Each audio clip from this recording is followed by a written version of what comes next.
but we have his father, like I said earlier, in our midst. I'm sure Lagosians and all of us here would like to hear from the father. So we'll give you just a few minutes to talk to Lagosians. Who are the road drivers? Is it true that they are Igbo? Where are they coming from? What is their history in Lagos? Over to you, sir. Thank you. I stand on all protocols of the day. Distinguished people of the press, thank you for coming. About 2 weeks ago, 3 weeks ago, we were inundated. That's the Rose Bible family. I am the head of Rose Bible in the world, actually. And I'm also the father of Gbadebo. So about 2-3 weeks ago, we were inundated with a tissue of lies and fabrication, all kinds of propaganda that actually shocked us. You know, sometimes you hear something they say about you and you begin to pinch yourself. Is this really true? You begin to doubt yourself. And so I had to do a video. I did a video about that. And this video traced back with all the names and dates, all the illustrious judges and lawyers up to 100 years back. Every generation we had a lawyer, we had a doctor. My brother just retired from the Supreme Court without blemish, and that was about 2-3 years ago. That's the last one on the bench so far. But the next generation is full of lawyers too, who are intending to go on. Some of them in private practice, some to business, and some onto the bench. So I thank Afenifere because Afenifere has come out with substantial gravitas in backing us, in lifting us. You know, sometimes you are what you are, but if you don't have people around who can push you up, it can be a very lonely fight. So I thank Afenifere for what they have been doing, and thank them for what they are doing now. Afenifere, I thank you for what you are.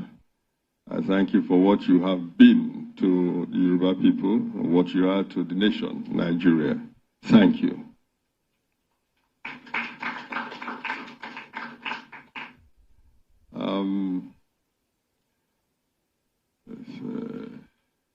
It is true that there's this momentum that commenced at the point of SARS, end-SARS. And that momentum, because I want to put it in context now, it is the flood that is pushing up a lot of people that we are talking about now. This is not to take from the people, but the momentum itself is a momentum of character. The Nigerians had just had enough. Enough is enough. They wanted to have good government. For a change, they just wanted to have normal, decent people in position of power. That's all they ask. That's all we are. We have had so much of the negative that the Nigerian people have been pushed to the wall. Now, this momentum itself started to look at the point of SARS. There was no body who was the face of the momentum, but the momentum itself began to look for its own officers. And it found on the national level, it found Peter Obi and Dati. We know their antecedents. They are people that we can be proud of. If I go anywhere in the world and Dati or Obi is my president, I would not be ashamed. But you can imagine when I go into Heathrow or wherever, and the person who won, the elect, is my president. You know, my passport, I begin to try and see whether I can turn the green to yellow. Because what usually happens is they just move you. Oh, yeah, stay there. You're from Nigeria. Oh, yeah, stay there. Okay, let's deal with the legitimate people first. And so I want to speak a little bit about Gbadebo. He's my son. I know that definitely I'm biased. But, you know, I will stay with facts. I'm not talking about opinions, facts. Gbadebo is not a politician. He's an activist.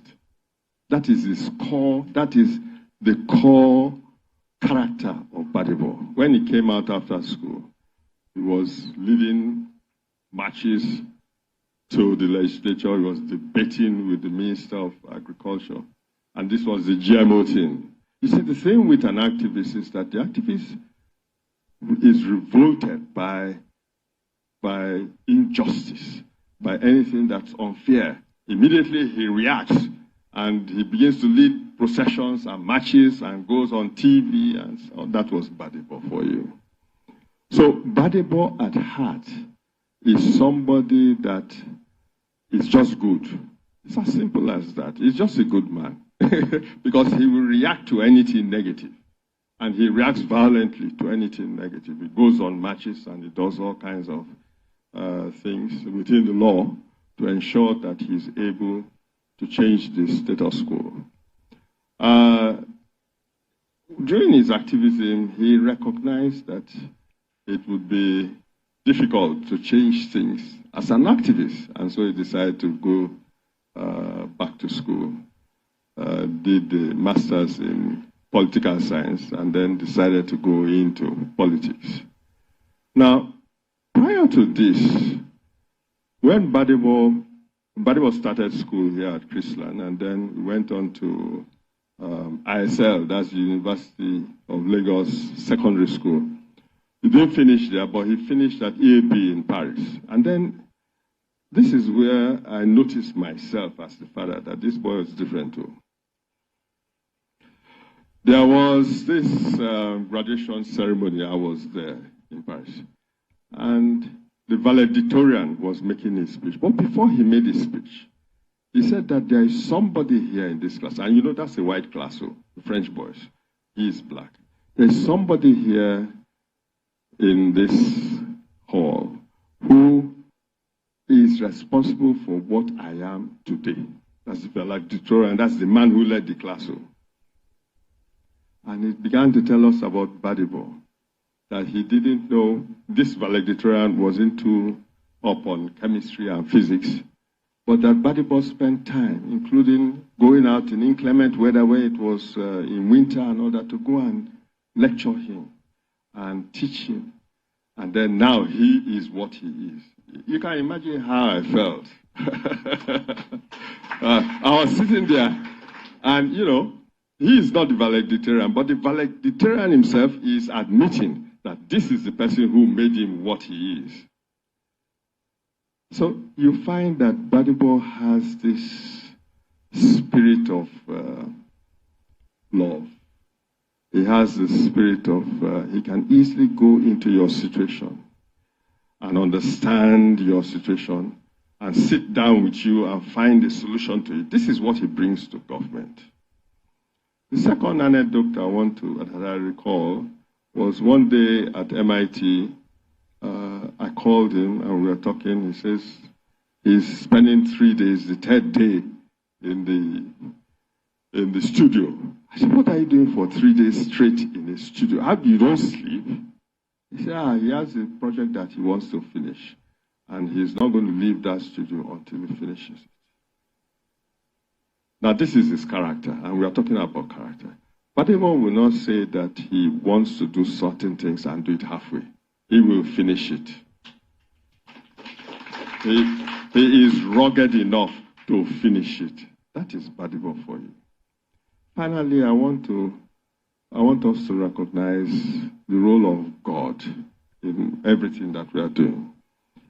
If the people that we are contesting against have had the treasury of Lagos State at their disposal, we are hearing that 2-3 billion, I think, goes to a certain person every month for the last 24 years. Those of you who can do math, I'm not a mathematician, you can calculate too and see whether that is not equal to the GDP of somebody.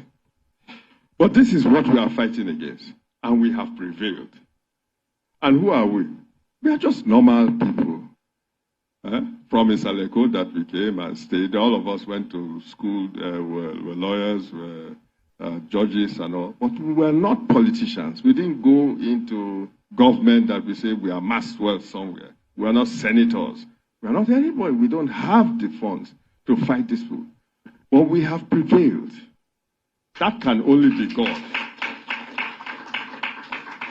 And so I want to end by encouraging us that if we can see the writing on the wall, that it is possible to prevail against evil, then please come out on the 11th of March and make it a resounding victory for all of us. Thank you.